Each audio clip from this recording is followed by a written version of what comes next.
Hello everyone, my name is Alina. My daughter's name is Anelia, she is 7. She has autism, high tissue extensibility, joint instability, and she doesn't feel pain. I had an emergency caesarean section at 42 weeks. She was born in dark waters. She didn't scream right away. What happiness, your child is constantly asleep. Rejoice. Well, I was happy, but not for long. I realized that something was wrong with the child almost immediately, probably 7 days after her birth. My child was screaming constantly, day and night. The doctor assumed her stomach began to ache very early. Then I switched her from breastfeeding to formula. We thought she was malnourished, so she screamed, but nothing changed. At 3 months, she began to suck her fingers in so much that she ate her skin. The real wake-up calls began when she started to pull out her teeth. How? She just woke up and bit into her crib. She gnawed wood, gnawed metal, gnawed her fingers, lips, cheeks. It is very difficult to demonstrate, but if you try, you can show that a piece of her tongue is missing. When she chewed her tongue, it was like an accordion, to the point that the tissue died off at the tip. It became black and burgundy, and then it just dried out and fell off. It was impossible to explain what she was doing to herself. It was considered an infection. We go to the hospital, they say, "What are you doing here? Go to a clinic." We come to the clinic, they say, "We do not know what to do with it. Go to the hospital." There was such a vicious cycle down to, "Go to the dentist, this is their department. Let them write you a prescription for something." You're like sensory noise from the outside to her.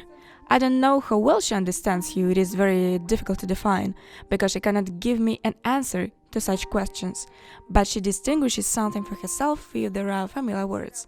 She needs to get used to you.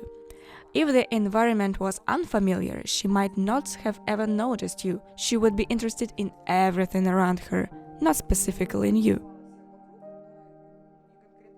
By the age of 1 year, I realized that she had problems with perception. I remember one such case. The central heating was on, and our radiators were on because it was terribly cold in the flat. And she approached a hot, to put it mildly, radiator, held on to it. Her hands were boiling so bad that the skin remained on the radiator, and she just wiped her hands and that was it. Well, you can imagine, it is enough just to pinch a healthy person a little harder to cause pain, and as the person's skin was simply removed. I could show you that the wonderful medical record which was given to her at the age of 14 months. I will not say in which institution it happened, but they recorded bad habits. So, what was happening to my child were just bad habits. I began searching in various virtual communities, and I realized that at our level of medicine, I would not find anything similar. And then I found a wonderful community. It was called Gift of Pain. It is the American Association, and their website told that there were children who were completely insensitive to pain, and grown children. In the United States, there is a test that shows the degree of sensory numbness of human tissues. There are 3 degrees. People with normal intelligence belong to the 1st degree, but I could see that she had mental disorders, and to the 3rd degree children who do not even live to be 10 years old belong. They simply destroy themselves since they have serious mental disorders and this insensitivity, and also they have a several degrees of mental retardation. By the age of 1 year she had 16 teeth, and by 1 year and 5 months she had 7 left. She took them all out. She was eating her cheeks from the inside. She was literally chewing herself 24/7. She would wake up and her entire pillow would cover it in blood. We would go for a walk and her jackets and overalls would be covered in blood. Imagine a young mother walking with a baby, and not only can she not calm him down, the baby is bleeding. And you don't know what to do. The doctors don't give any answers. Well, the child is restless, well, bath him, well, give him a pill. She had her first fracture when she was 7 months old. It was at home. We took her out of the crib, took off her bodysuit, and realized that something was wrong with her arm. I called an ambulance. We went to the traumatology center. When she was examined there, an X-ray was done, and we were told that her arm was broken. After that, the attacks on us as parents began. They asked how we let this happen, and how could we explain to people that we didn't know that they simply woke up with a triple fracture on her arm. Triple! And then everything became more fun. Her fractures didn't heal. She was wearing a cast from about 5 months. I had to carry her in my arms even when I was cooking because she was hyperactive. When you see now in a calm child, but at the time it was impossible to hold her down. I remember perfectly how the doctor, who at the time was over 70 years old, said, "As long as I live, I have never seen anything like this. A child with a triple fracture uses a broken arm as if it was healthy." Little did he know that we would soon come again with a dislocated hip. More surprises lied ahead. When her leg bone cracked, she was about 2 years old. And what was her reaction?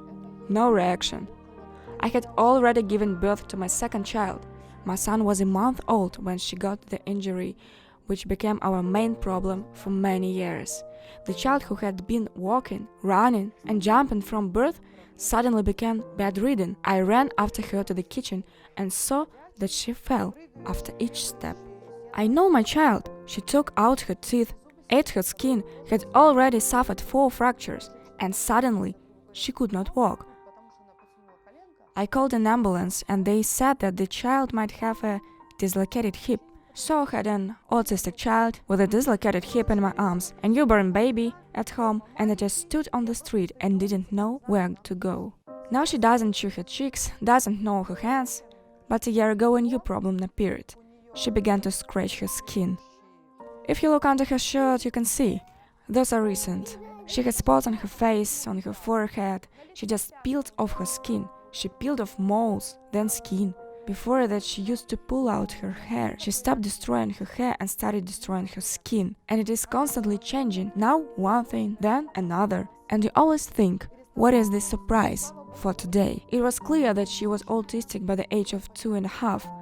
But an official permanent disability diagnosis she got only when she was 5 years old. My child can speak. It's not that she cannot. The fact is that she has no motivation to communicate with us. She communicates only in cases of necessity. Or if I really annoy her with something, or she doesn't want me to be around, or doesn't want to do something I want her to do, she can push me away with her hand and say, "Go." Let me just tell you that she couldn't even hold a spoon at the age of 3.5. What's there to talk about? She couldn't concentrate on putting the ring on the pyramid.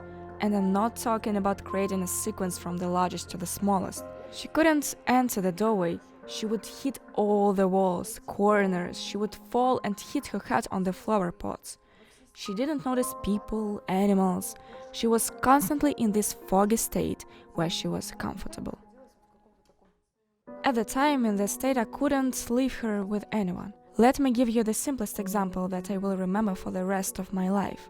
I was 5 months pregnant. I went to the clinic to get tested. My mother called me and said, "Alina, I put her to bed." She became hysterical and pulled out her nail. How can you prevent something like this from happening when inexplicable things happen to a child? Have you ever encountered something like this? Me neither. I'm a teacher by profession. I used to work in an orphanage. I have seen special children, so it's not the first case in my life. I didn't get depressed, didn't withdraw into myself, didn't ask questions like, why me? What for?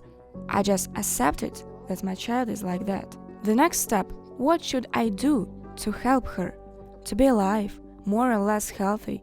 And I'm not talking about her becoming normal, but about not letting her destroy herself. With this thought, I would go to bed and wake up, eat, sleep, and etc. I will not lie that I always woke up with a smile like I was fine. No. It wasn't like that. There were different periods. There were periods when I was brawling for days when I was home alone, though I was basically home alone all the time. When someone would come, I would wash my face, put on makeup, like I'm fine. Everyone said, "Alina, you are so strong, you hold yourself so well, everything is good with you." And I went to bed at night when my child didn't sleep for days, screamed, ate herself, had an injury, and I had a second child. I could not even go outside. I just covered myself with a blanket and sobbed because of my own helplessness. But in the morning, I got up and pretended that nothing had happened.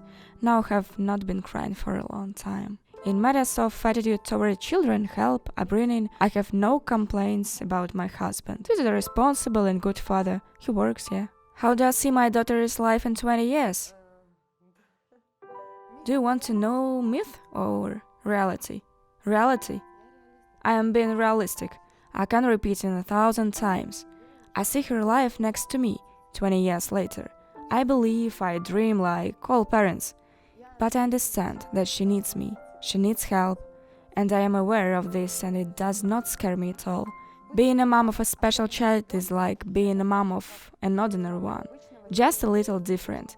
For me, it's just motherhood. This is not married, not labor. Yeah, this is a different life, but no more.